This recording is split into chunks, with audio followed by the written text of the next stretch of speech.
2008 Lone Madrone Old Hat. As always, tradition of Lone Madrone, the Old Hat is 100% from the Osgood Farms, farmed by David Osgood out in the Adelaide, in his own little valley back there behind the Adelaide schoolhouse. 100% dry farm, head pruned, no irrigation ever.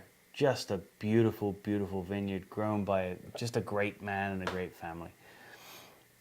For me, always brambles and briars and black currants, but then a richness and a vanillin that comes from American oak that we use on this wine a little bit. But really, it's the vineyard. It's just such power and such richness that comes from that vineyard. And David, when he's in the cellar drinking from a 5-gallon bucket of samples that he brought in, just it comes to mind when I drink this wine. It's just beautiful, beautiful bottle of wine.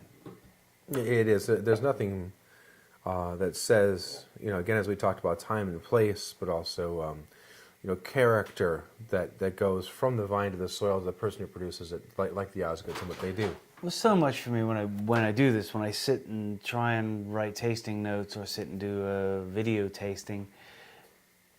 When I taste these wines, so much of it to me is about the grower and the vineyard. So of course we have these great flavors in this wine, which is why we're here.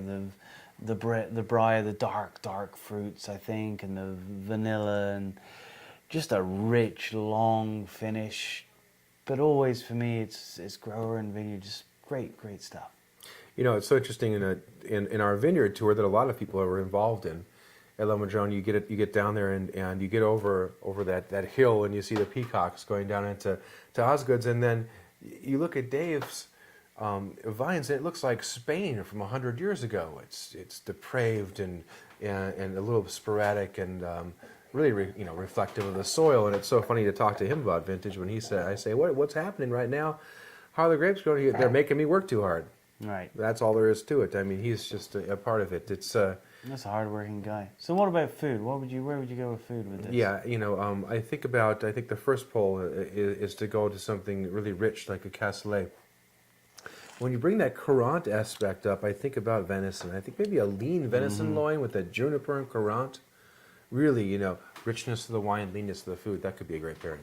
I think you're right. I think venison would be fantastic with this. I can remember once you and I went skiing and had a venison stew going at the bottom of the hill, and everybody looked at us like we were crazy. Jeez, that was a nice day.